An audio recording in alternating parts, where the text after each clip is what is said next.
आइए आज एक ऐसे खौफनाक रहस्य की गहराई में चलते हैं जो 1935 में स्कॉटलैंड के एक छोटे से शहर मॉफिट में शुरू हुआ था।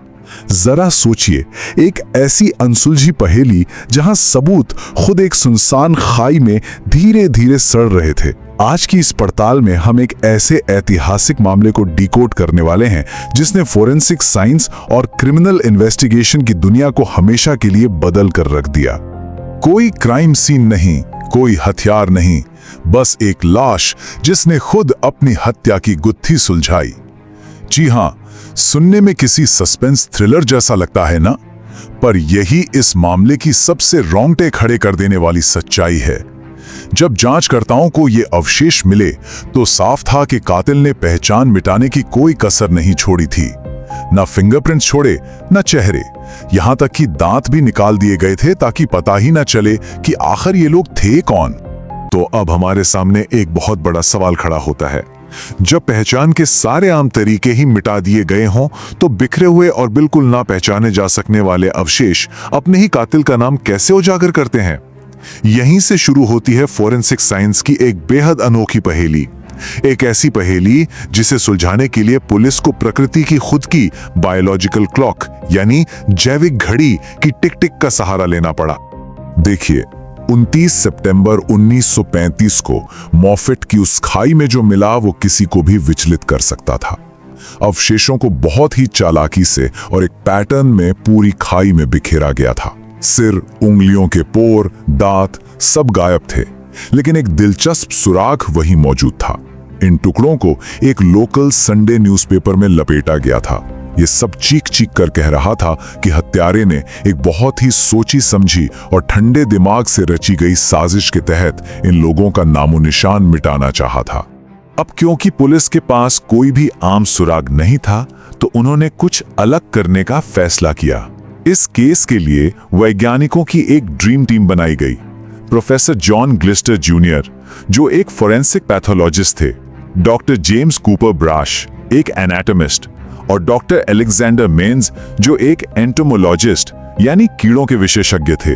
तीन बिल्कुल अलग अलग फील्ड के वैज्ञानिक और एक ऐसा रहस्य जिसे ब्रिटिश इतिहास में पहले कभी इस तरह से सुलझाने की कोशिश ही नहीं की गई थी। और पता है, इस पूरी जांच का सबसे बड़ा स्टार विटनेस कौन निकला? एक मक्खी। जी हां, कैलिफोरा विसिना नाम की एक आम ब्लोफ्लाई। उस जमाने में पुलिस लाश पर मौजूद कीड़ों को बस गंदगी समझकर नजरअंदाज कर देती थी, पर डॉक्टर मर्न्स ने ऐसा नहीं किया। उन्होंने लाश पर मिले इन कीड़ों के लार्वा को इकट्ठा किया। 1935 के हिसाब से सोचिए तो ये क्रिमिनल इन्वेस्टिगेशन में एक बहुत ही क्रांतिकारी और गेम चेंजिंग कदम था। इस पूरी साइंस को समझने के लिए हमें डीकंपोजिशन यानी शरीर के विघटन के 5 चरणों को समझना होगा। सबसे पहले फ्रेश स्टेज, जहां शरीर के अंदर मौजूद बैक्टीरिया उसे गलाना शुरू करते हैं। फिर आता है ब्लोट, जब गैसों के कारण शरीर फूलने लगता है और ठीक इसी वक्त ये ब्लोफ्लाई वहां पहुंच जाती हैं। इसके बाद एक्टिव डीके, जिसमें मांस तेजी से गलता है। फिर एडवांस डीके और अंत में सिर्फ हड्डियां यानी स्केलेटल स्टेज बचती है। फोरेंसिक वैज्ञानिक इस पूरी प्रोसेस को बिल्कुल एक कैलेंडर की तरह पढ़ सकते हैं, है ना कमाल की बात? सिर्फ कीड़े ही नहीं बल्कि उन शवों के नीचे की मिट्टी ने भी कई राज उगले। कडावर डिकम्पोजिशन आइलैंड एक ऐसा प्रोसेस है जहां एक्टिव डिके के दौरान शरीर से निकलने वाले फ्लूइड्स उस जगह की मिट्टी को पोषक तत्वों से भर देते हैं। यह हमें दिखाता है कि प्रकृति कैसे अपना काम करती है और आसपास के वातावरण को बदल देती है। और यही मिट्टी जांचकर्ताओं के लिए एक सॉलिड सबूत बनकर सामने आई। इसी बायोलॉजिकल टाइमर का इस्तेमाल करके डॉक्टर मेन्स ने बैकवर्ड कैलकुलेशन शुरू की। उन्होंने ब्लोफ्लाई लार्वा के लाइफ साइकिल को अपना बेस बनाया। 29 सितंबर को लाशें मिली थी और उन कीड़ों की ग्रोथ देखकर उन्होंने साफ बता दिया कि ये लार्वा वहां 12 से 14 दिनों से पनप रहे हैं। इस छोटे से कैलकुलेशन ने मौत का समय एकदम सटीक रूप से 15 से 17 सितंबर 1935 के बीच फिक्स कर दिया। 14 दिन। ब्लोफ्लाई की एक्टिविटी के उन 14 दिनों ने एक ऐसा अचूक और पुख्ता मैथमेटिकल टाइमलाइन पुलिस के हाथ में रख दिया जिसे कोई भी हत्यारा मिटा नहीं सकता था। उसने तो अपनी तरफ से सारे सबूत मिटाने की पूरी कोशिश की थी, लेकिन वो प्रकृति की इस टाइमलाइन को नहीं रोक सका। पुलिस के पास अब एक ऐसा सुराग था जो किसी भी इंसानी गवाह से कहीं ज्यादा भरोसेमंद था। अब धीरे धीरे सारे भौगोलिक सुराग भी आपस में जुड़ने लगे। जिन अखबारों में लाश के टुकड़े लपेटे गए थे, पता चला कि वो सिर्फ लैंकेस्टर के एक छोटे से इलाके में ही बांटे जाते थे। और सबसे चौंकाने वाली बात, एक कटे हुए हाथ से जिस तरह से चमड़ी निकाली गई थी, वो कोई आम इंसान कर ही नहीं सकता था। वो काम किसी ऐसे शख्स का था जिसे मेडिकल फील्ड की गहरी जानकारी हो। और बस सुई घूमकर आ गई लैंकेस्टर के एक जाने माने डॉक्टर बक रक्सटन पर, जो अपने घर वालों को लेकर अपने हिंसक और पोजेसिव व्यवहार के लिए बदनाम थे। और यहीं पे आके बायोलॉजिकल टाइमलाइन और कातिल की टाइमलाइन एकदम परफेक्टली मैच हो जाती है। हुआ यूं कि डॉक्टर रक्सटन की पत्नी इसाबेला और उनकी नौकरानी मैरी रोजरसन दोनों ही मध्य सितंबर में अचानक गायब हो गई थी। और याद है ना, एंटोमोलॉजी यानी कीड़ों की हमारी टाइमलाइन भी हमें ठीक उसी समय मध्य सितंबर पर ही ले जा रही थी। मतलब मक्खियों के आने का समय और इन दोनों महिलाओं के गायब होने का समय बिल्कुल एक ही था। कोई चांस ही नहीं कि ये इत्तेफाक हो। अब पुलिस को यह साबित करना था कि ये शव उन्हीं दोनों महिलाओं के हैं। इसके लिए एक बिल्कुल नई और अभूतपूर्व तकनीक का इस्तेमाल किया गया, जिसे फोटोग्राफिक सुपर इम्पोजिशन कहते हैं। इसमें किसी अनजान खोपड़ी की तस्वीर के ऊपर उस व्यक्ति की पुरानी फोटो को रखकर मैच किया जाता है। किसी क्रिमिनल केस में इसका पहली बार इस्तेमाल हो रहा था।